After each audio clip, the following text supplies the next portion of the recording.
tendencies.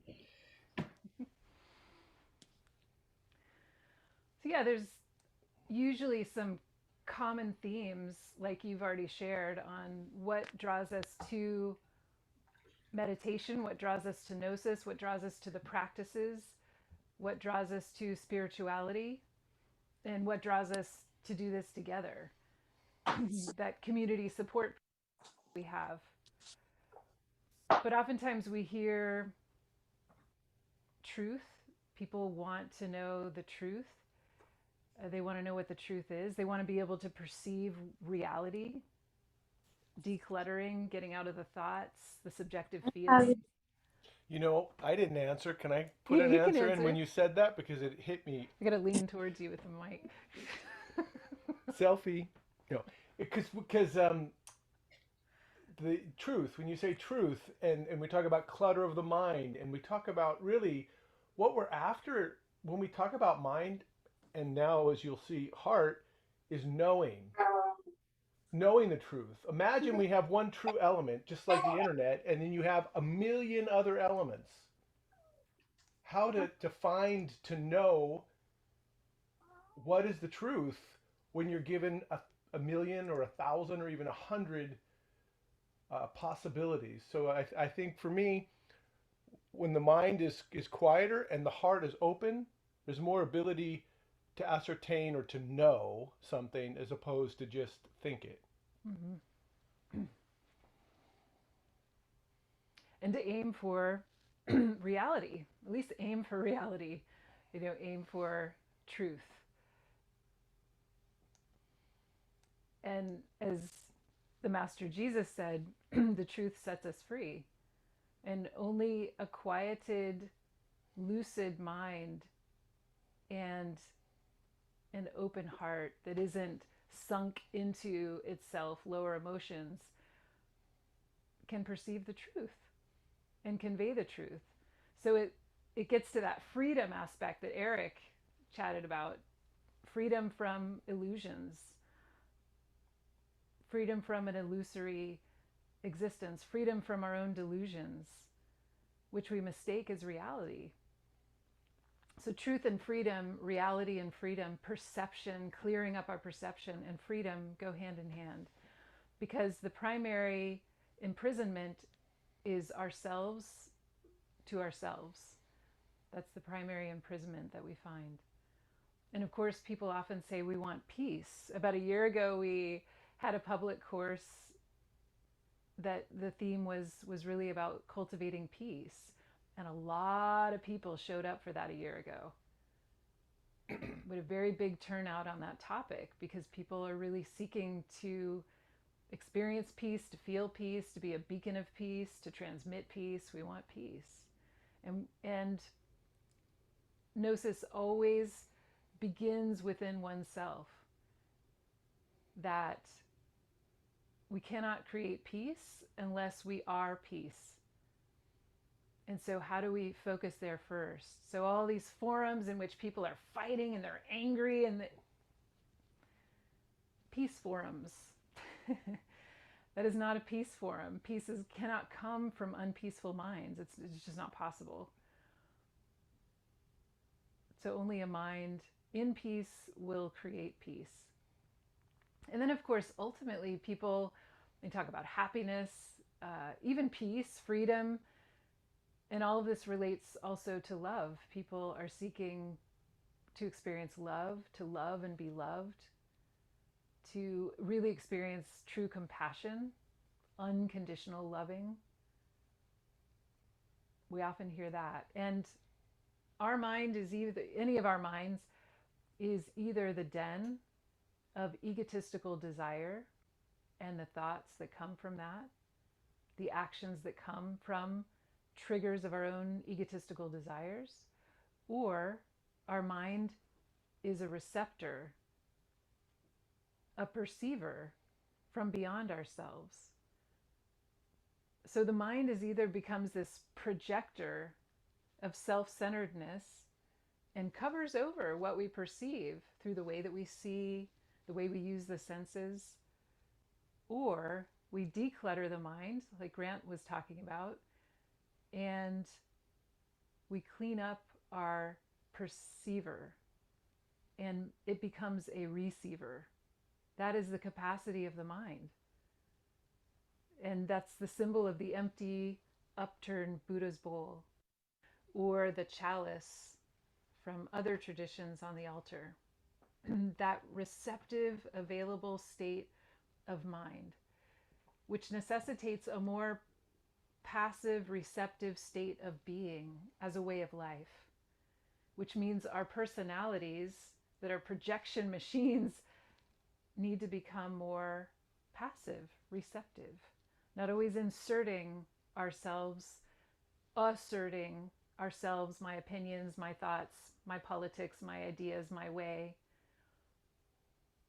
If we're unwilling to calm that, the mind is not capable of calming and decluttering. And that starts intimately, personally, in our intimate personal relationships at home, at work, and otherwise. It's an intimate work in that way. So in Gnosis, we have to be so careful about not just speaking in theories and platitudes and then behaving in a different way, but to be integral, to be really integrated with the teachings. And fundamentally, too, all of this equates to mental health. Right? It's like Mental Health Month. There's a lot of talk about mental health and what is mental health and how do we have mental health.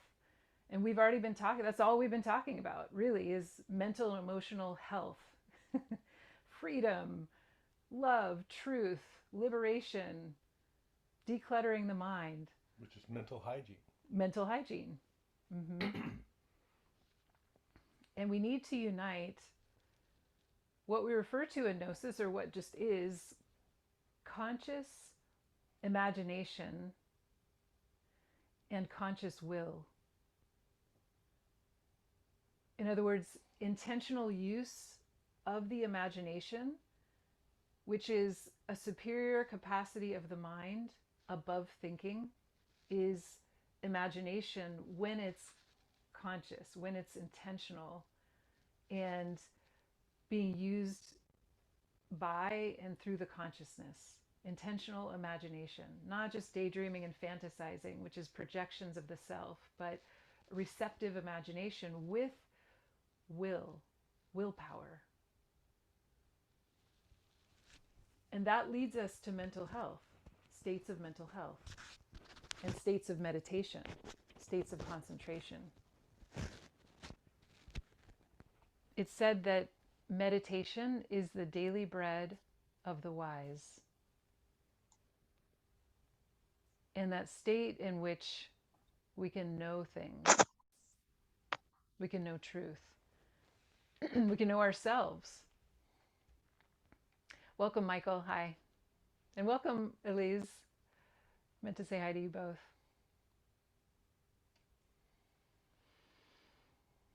And so we combine meditation as a formal practice with, of course, a way of living a daily life that includes practices like the one we've given in recent Wednesday classes that many of you have been in, of subject, object, location,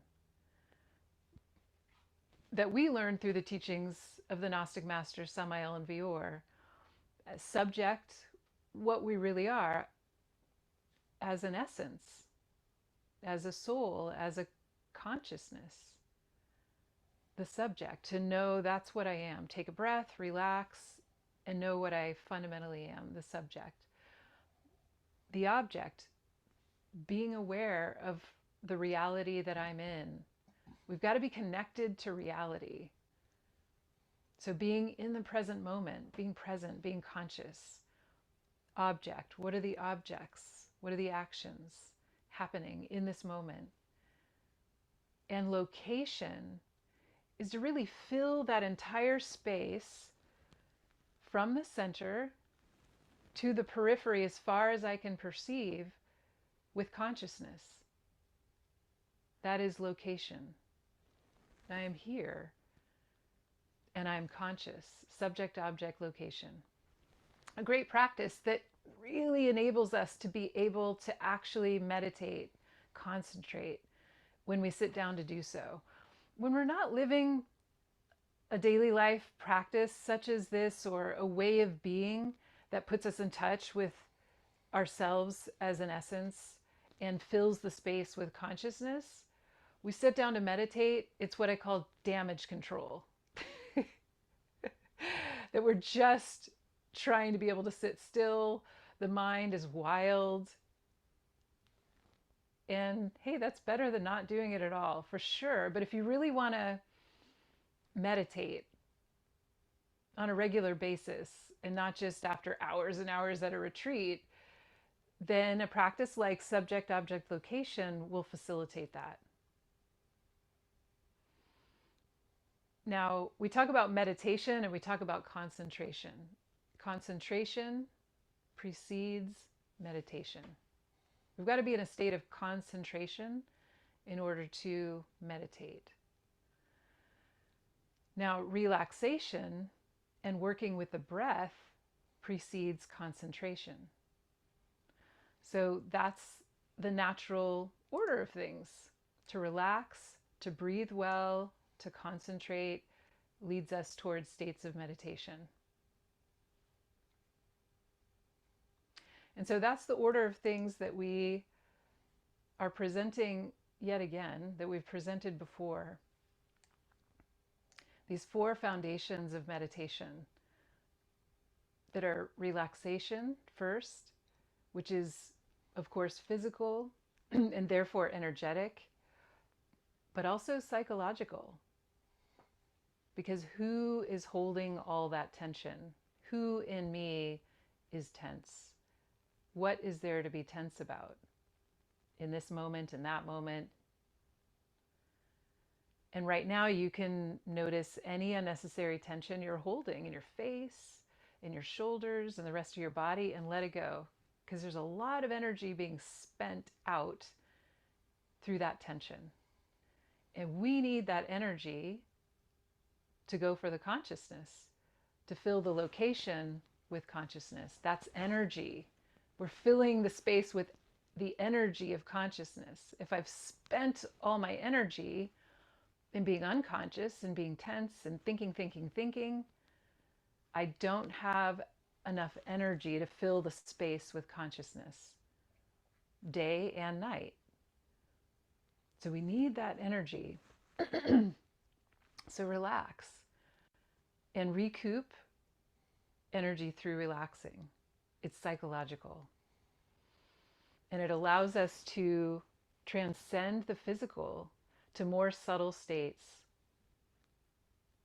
And we can begin to perceive. We talk about the energetic body, or the body of chi, that body of the 4th dimension. It's very easy to perceive it when we are well relaxed. So let's take it out of words and theories and into practice and actually experience what is the feeling of my energetic double to my physical body. We need to be well relaxed. And then there's respiration, which rhymes with inspiration for good reasons.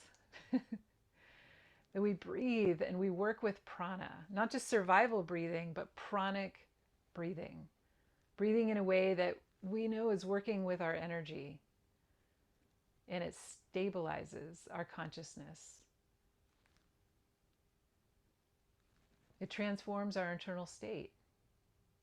That the mind and our way of breathing go hand in hand. Short, choppy breathing, short, choppy mind. Holding breathing usually goes with overactive mind. So we can intervene with our mind in a helpful way by how we breathe. So how we breathe. Take in fuller lung breaths, and you'll know you're doing that when your belly moves when you breathe. Let your ribs become flexible, because the ribs should be moving a little bit as we inhale and we exhale. You know, we got a whole cavity here that's made, it's a consciousness machine that we are. The core of our body is amazing, amazingly constructed for the consciousness. And we're not utilizing it when we cross our arms and we hunch over and we squish our lungs and we hold in our bellies. We're disrupting the potential and the beauty of the consciousness machine that we are. So open up, let the belly relax, breathe fully.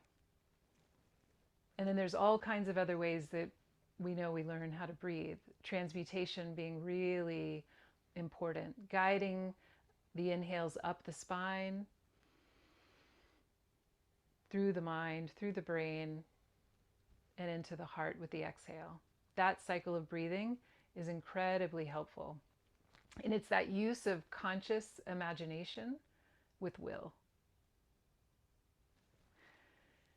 And when we're relaxed and we're breathing well, we're set up well for concentration, to be able to concentrate. And concentration is an act of trust. It's an act of faith. We're having faith in the moment instead of faith in all those thoughts, faith in those distractions, faith in the to-do list, faith in that memory. Trusting the future instead of the unknown of the present moment. Trusting mental constructs instead of the space that I'm in. So we want to put our trust, shift our trust and faith from the thinking mind into the available, perceiving, pure, in the moment mind. And there's a couple different kinds of concentration. We call them exclusive and non-exclusive, or those are Buddhist terms. But exclusive means, for instance, I'm only focusing on the sensations of the breath below the nostrils, and I'm very focused there. Or just this mantra. And sometimes we can repeat a mantra more rapidly to generate some concentration and some will. And then non-exclusive is when we're concentrated well enough, we can let go of the object of meditation and have an open state of meditation. And that's for each of us to experiment with the timing of that. What happens when I let go of counting the breath? Am I still able to be present with the breath? No? Keep with the counting. Yes? Let go of the counting.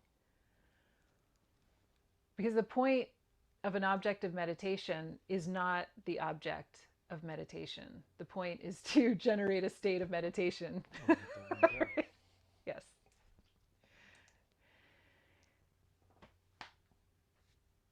And then the fourth foundation is devotion, or we could say a state of surrender, a state of trust, humility.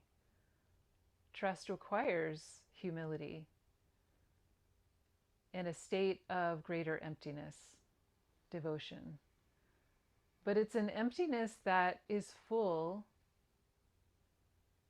of higher emotions like compassion.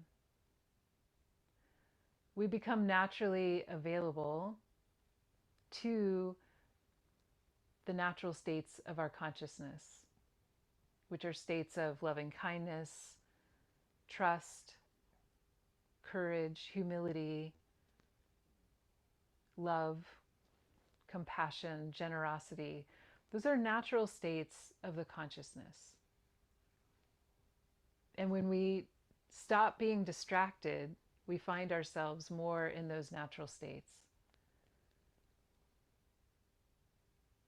And so on the one hand, we want to aim for those superior states. On the other hand, or at the same time, the more we empty ourselves, those states arise in a natural way. So the point of emptiness isn't just emptiness. Because we live in creation, and emptiness is also fullness. Because nothing in creation is truly, truly empty or even silent. Everything in creation is in a state of vibration, which is sound. Whether we can hear it or not, it is sound, it is movement, it is light. And light is a form of love. So the natural state of any atom, of any molecule, of any entity, of any being, of any created thing is a state of conscious loving.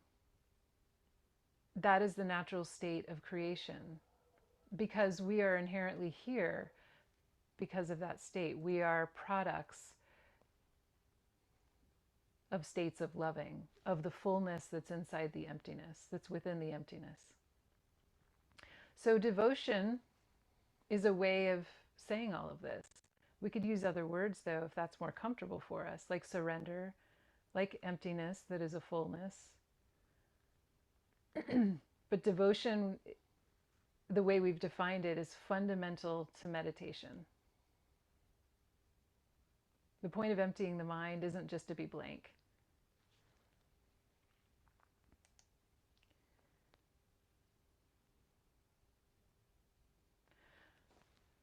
The Bhagavad Gita, some of you have read it, is a wonderful teaching, is a wonderful scripture.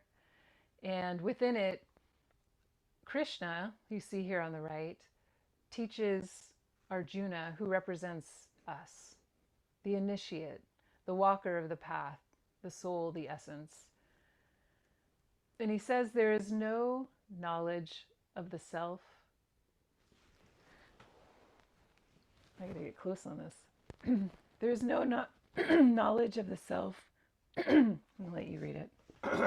There's no knowledge of the self to the unsteady. And to the unsteady, no meditation is possible. And to the unmeditative, there can be no peace.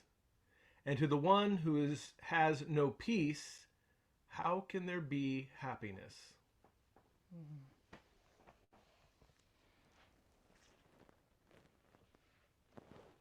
And you notice self is capitalized here because it's referring to the true self, the spirit, the being, the innermost self. And we want knowledge of that self. That is something that in Gnosis we're really aiming for through meditation, is to know ourselves deeply and thoroughly so that we can really declutter, clean up the entire mind in all of its levels, and be in a more pure state of consciousness, to be a receiver and a transmitter of the consciousness, of the divine, of the truth, of reality, and of all those natural states of consciousness. So let's get ready for practice in which we will relax, we will breathe, we will concentrate, we will devote. Again, relaxation, enabling connection with the consciousness, the breath, and working with prana furthers that connection and calms and centers the mind. And we're working with magnetism when we're working with the breath and prana to generate the energy that we need in order to concentrate. Something that's fundamental to concentration is to feel the purpose of our meditation. Why are you here? What does your soul need? We need to actually feel that in order to stay connected enough to the practice. And it helps to ward off the flies of distraction that are going to come in. When you are sitting and talking with someone and you really love them, and the moment is really important to you, to them, to both of you, you are concentrated because it matters.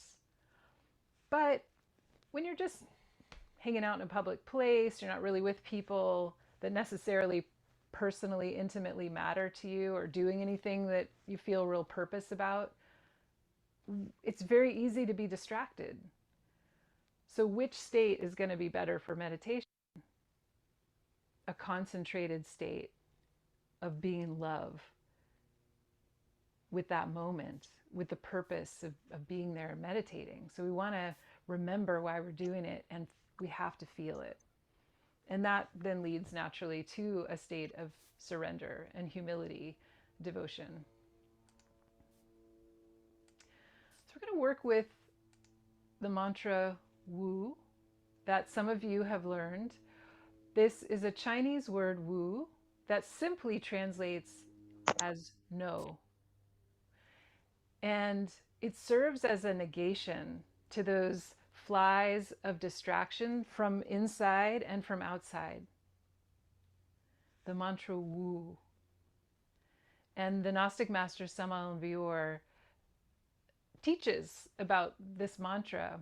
And one thing that he says is during the practice of meditation, we sing this mantra mentally with the purpose of attaining calmness and silence of mind when we need to drain the mind of all types of thoughts, desires, memories, preoccupations, etc. There's a lot more we could say about this mantra, where it comes from. The mantra coming to us through the teachings of the Master Wu Wen. We're not going to go into all that. We're just going to leverage the mantra. And so let's go into whatever posture you have for meditation, which could be lying down, can be sitting. You could do this practice standing if you're about to fall asleep. There's all kinds of positions we can take. What we want to have is some length to our spine. That's energetically very helpful. To have the, even if you're lying down, but have the lower part of the spine feel rooted towards your feet, towards the earth, and the upper part of the spine just gently elongating towards the top of your head, towards the sky. It's up to you if your eyes are very lightly open or completely closed. If lightly open, you could gaze at a non-distracting spot.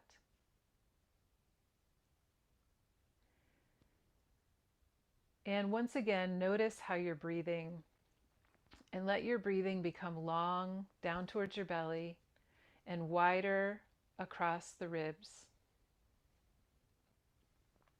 And take in a few energetic breaths, big breaths. And let all of the air out of your lungs as you exhale. If you can, breathe through your nose. It helps to slow down and regulate your breathing as well as filtering for your lungs.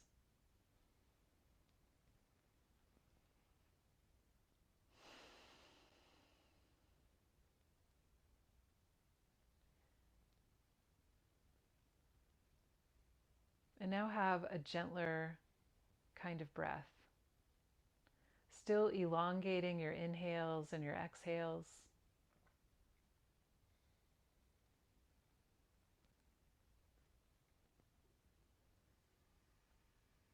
And as you find a rhythm to your breathing, inhaling long and low,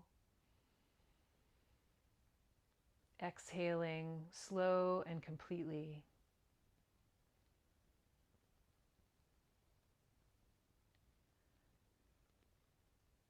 Also allow your face and your body to relax.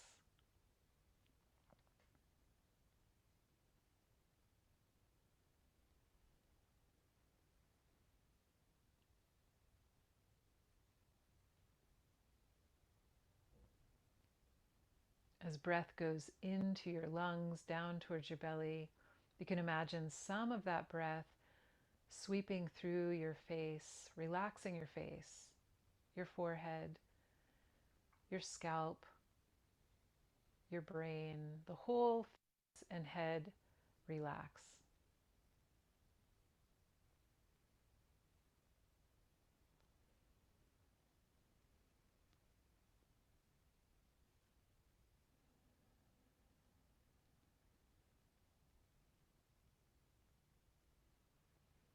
And awareness cascades across your shoulders and down your arms as you breathe and relax.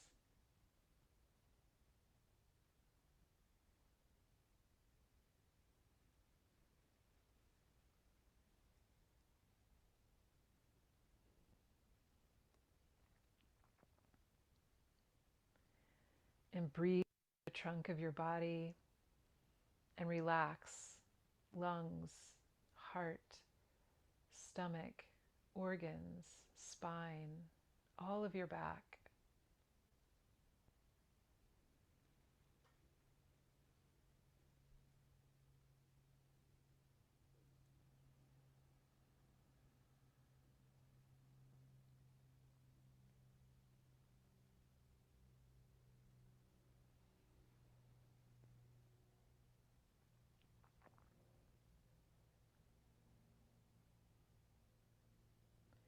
And imagine that you breathe all the way through your legs, through to your feet, and relax with each inhale and with each exhale.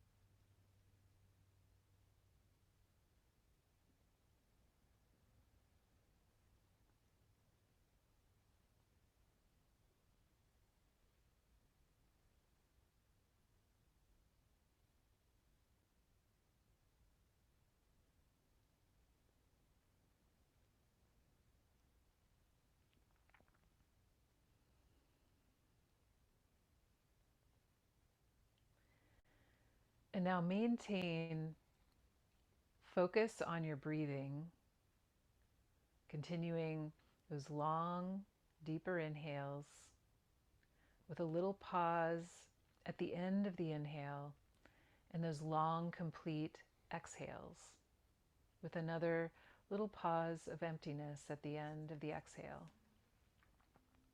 This rhythmic way of breathing. Inhale, pause, exhale, pause.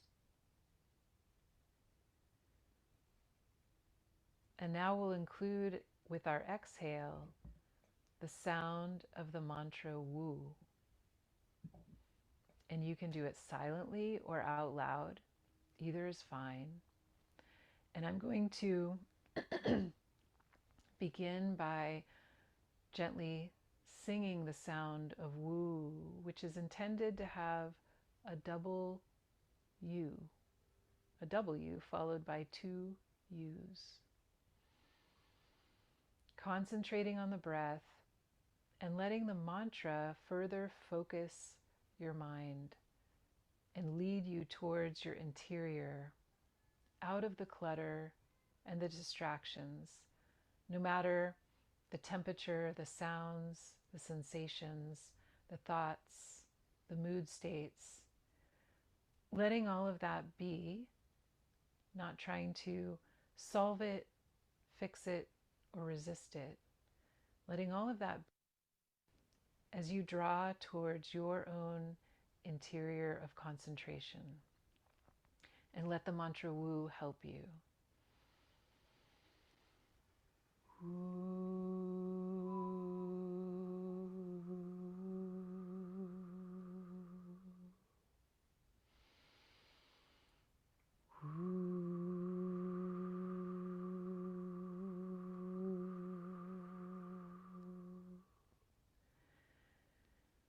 The sound of singing and the wind together.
And let the mantra just become sound like the wind.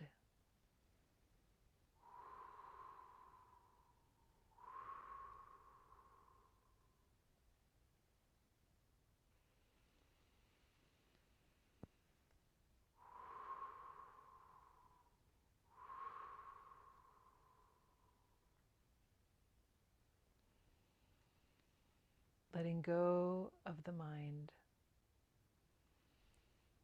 letting go of distraction, letting go of any tension.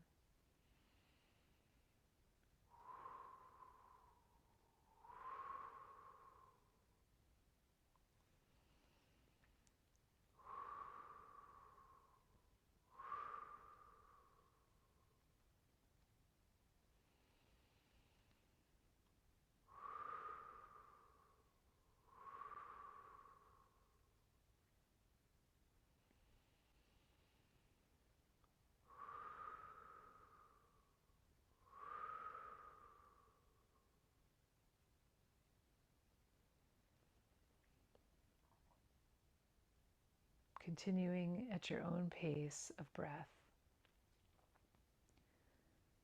whispering this wind sound of the mantra Wu, going to the interior of your concentration.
putting our faith in pure presence,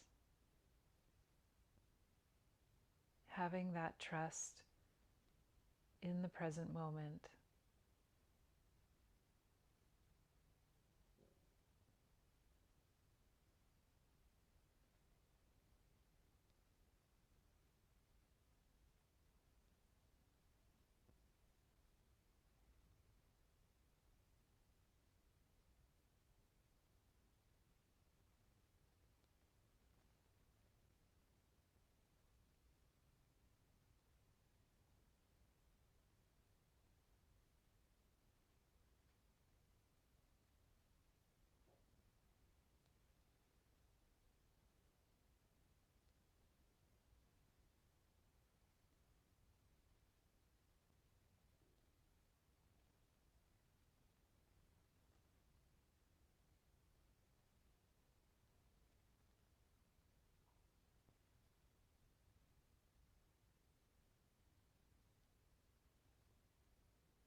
And as we begin to bring this practice to a close,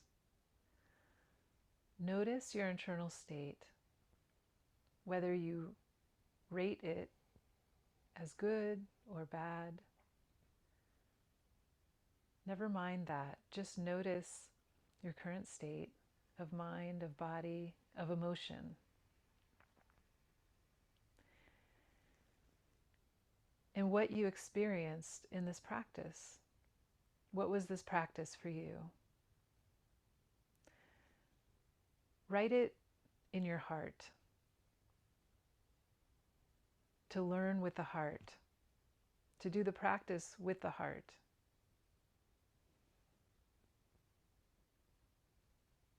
So that you remember it. We remember what we write in the heart.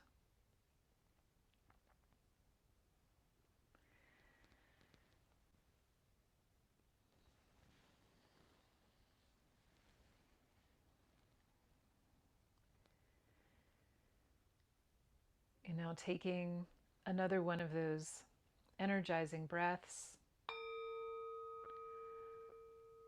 coming back fully into your body, opening your eyes and coming back together.